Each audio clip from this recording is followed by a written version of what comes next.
Hello बच्चों, मैं Mukul Mohan.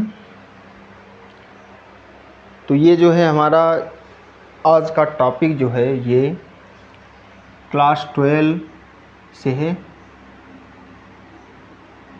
Physics से रहेगा।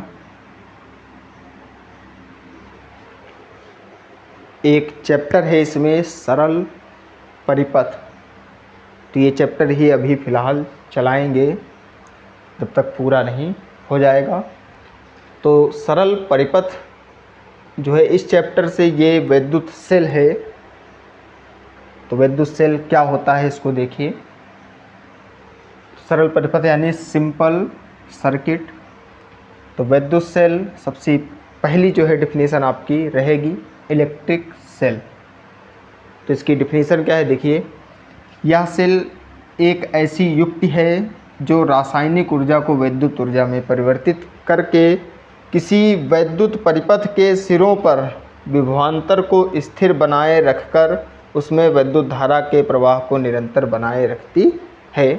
यह सेल, फिर देख लीजिए, यह सेल एक ऐसी युक्ति है जो रासायनिक ऊर्जा को वैद्युत ऊर्जा में परिवर्तित करती है और मतलब जो है परिवर्तित करके किसी वैद्युत परिपथ के सिरों पर विभवांतर को स्थिर बनाए रखकर उसमें वैद्युत धारा के प्रवाह को निरंतर बनाए रखती है। यानी जो विभवांतर है उसको जो है स्थिर कर दे और जो है जो धारा का प्रवाह है वो निरंतर लगातार यानी जो है चलता रहे। तो ये विद्युत सेल कहा जाएगा।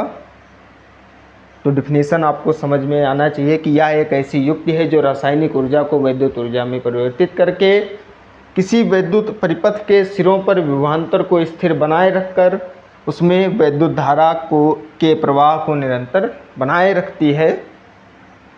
उस युक्ति को जो है वैद्युत सेल कहते हैं। तो ये हमने यहाँ पर चित्र बनाया है।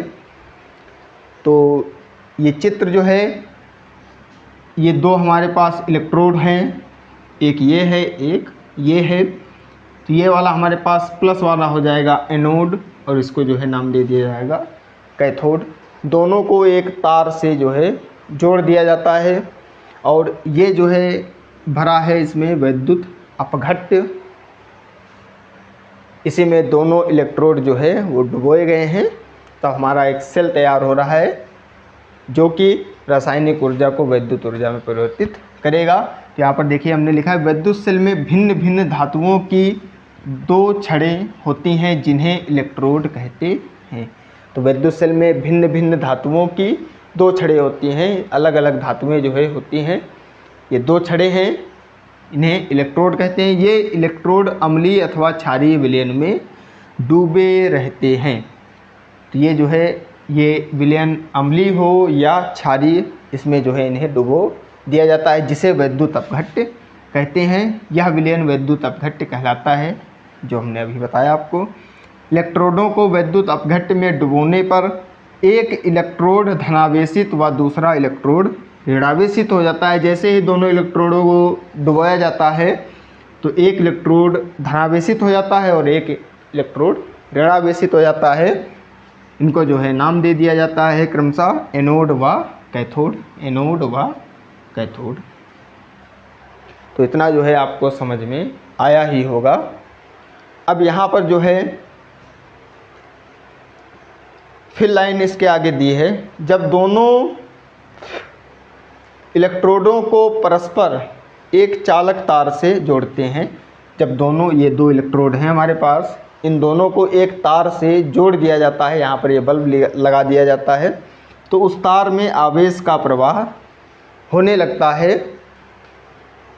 जैसे ही दोनों इलेक्ट्रोडों को जोड़ते हैं हम एक तार से तो इसमें जो है आवेश यानी विद्युत धारा का प्रवाह होने लगता है। तो विद्युत अपघट्य में जो है रासायनिक क्रियाओं द्वारा जो इसमें रासायनिक क्रियाएं होती हैं उनमें परिवर्तन लगातार होता रहता है और आवेश का प्रवाह निरंतर बनता रहता है यानी विद्युत धारा लगातार चलती रहती है। तो इसी प्रकार जो है ये सेल रासायनिक ऊर्जा को वैद्युत ऊर्जा में परिवर्तित करता रहता है। ये जो है हमारे पास आज का टॉपिक हो जाएगा। उम्मीद है जो है आपको समझ में आया होगा। फिर जो है हम एक नए टॉपिक के साथ उपस्थित होंगे इसी चैप्टर से। जब तक ये चैप्टर ख़त्म नहीं होगा जो है हम अन्य वीडियो नहीं बनाएंगे।